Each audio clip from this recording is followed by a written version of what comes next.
Hey, it's Casey Bishop. I'm hanging out with Rob on Front Row Live.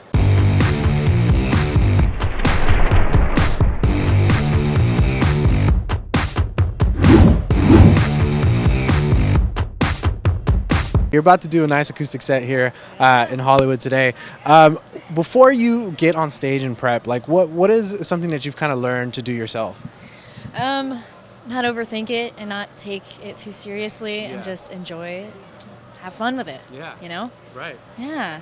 Now, and you've had a busy week and a crazy week so far with the release of the new single, Yeah. "Bad Dream," which I cannot stop listening to. Thanks. It's Thank on you. repeat for sure.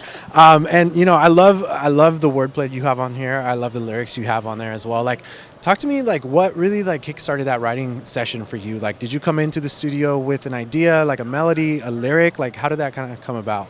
Honestly, that song is about something that resulted in me struggling with a lot of paranoia. Yeah. And so honest, I had no idea we were going to be writing about that day. And we just started talking about what happened. And then sparks flew with that song, honestly. And yeah.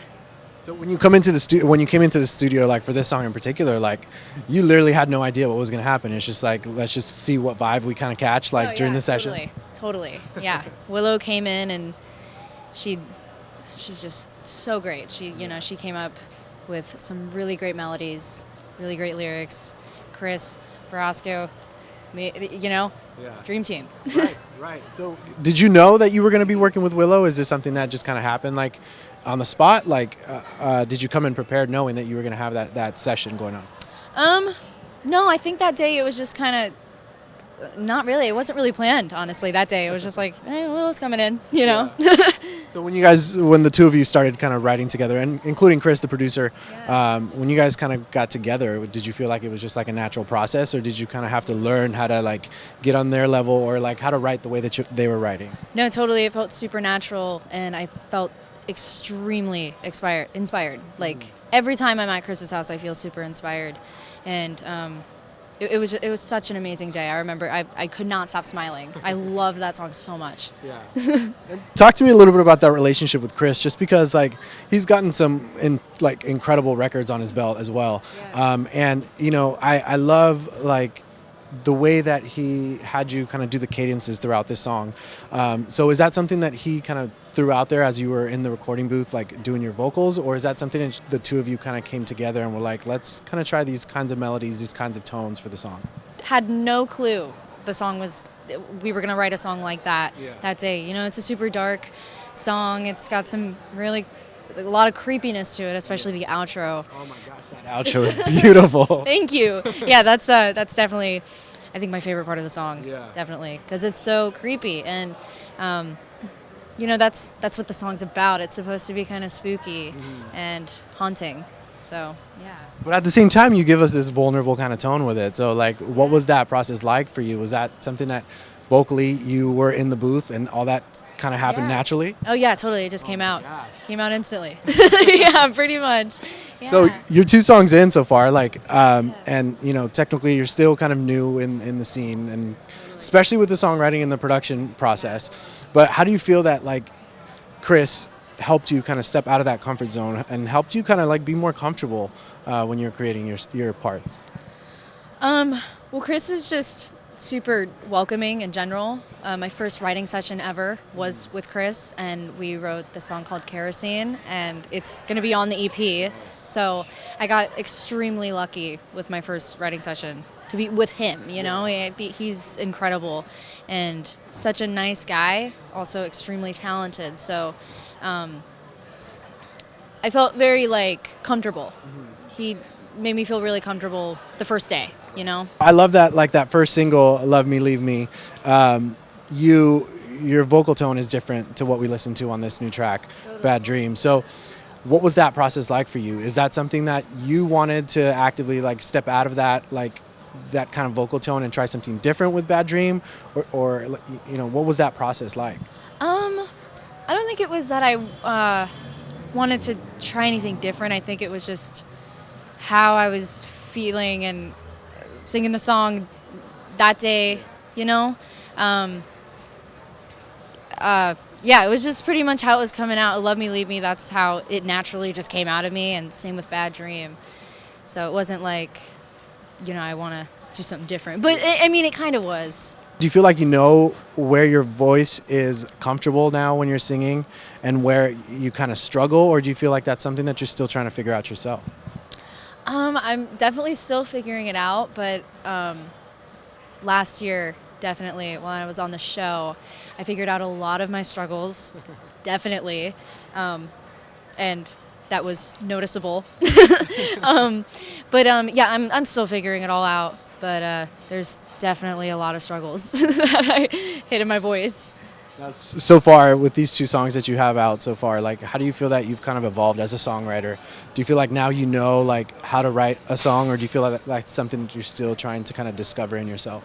I'm still getting more and more comfortable doing it myself, like by myself. Definitely practicing more at home, but I don't have a song on the EP that I've written by myself, but I practice by myself all the time, you know.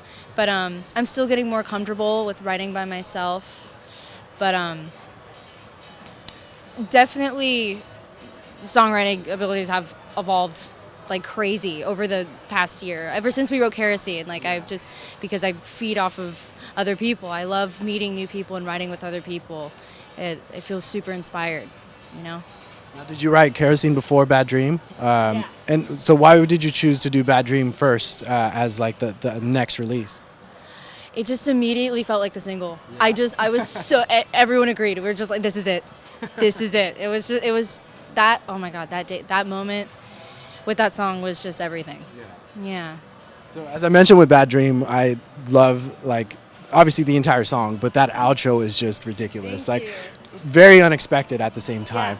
How did that section kind of happen? Was that again another just natural moment, you in the vocal booth, and like this is how it's gonna end?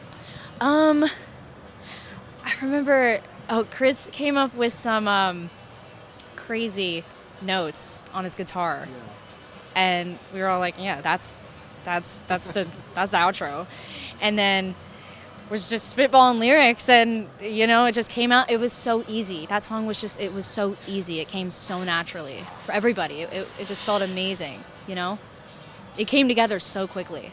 Yeah. That's amazing. And you notice you mentioned that like with the show you kind of learned, you figured out like those vocal ranges, like where the struggles were for you. But at the same time, like being on a stage like you were for that show, like how did that help you become a better artist and a better performer? Like now that you have this music that you're releasing.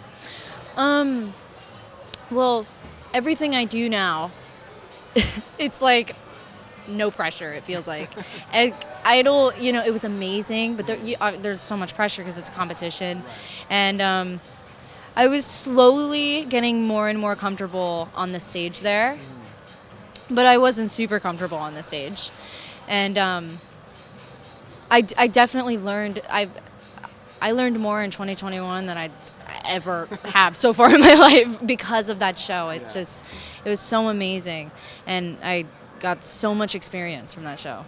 Now, you also had like a cool opportunity to duet with one of my favorite artists, Brandon Boyd, and you got to sing a song like one of his songs, one of Incubus's songs on national TV. Like, what was that collaboration like when you guys first started to kind of rehearse together? And like, do you feel like that's opening doors for more collaborations with him, maybe as a songwriter, or maybe like as a performer as well, like for a tour? I would love to. I would love to do that. Brent, it was amazing. He is like one of the nicest guys ever, which is so great, when an artist you listen to is just so amazingly nice in person. It's amazing. But it was super great. God, that was, yeah, I think that was like a long time. That felt like forever ago, but it was only like a year ago. But it was really great. Basically, moral of the story. Yeah. Now, right now you have these two singles that are out. Are you working on a body of work? Are you going the singles route? Like, what can your audience expect? Because I, as a new fan, like I definitely want more from you. Thank you. Thanks. Yeah, we're coming out with another single this summer, and then EP. It's on the way. EP is in the works. Finishing that up actually this week. Yeah. Yeah. That's awesome. And you have a video dropping for a Bad Dream already.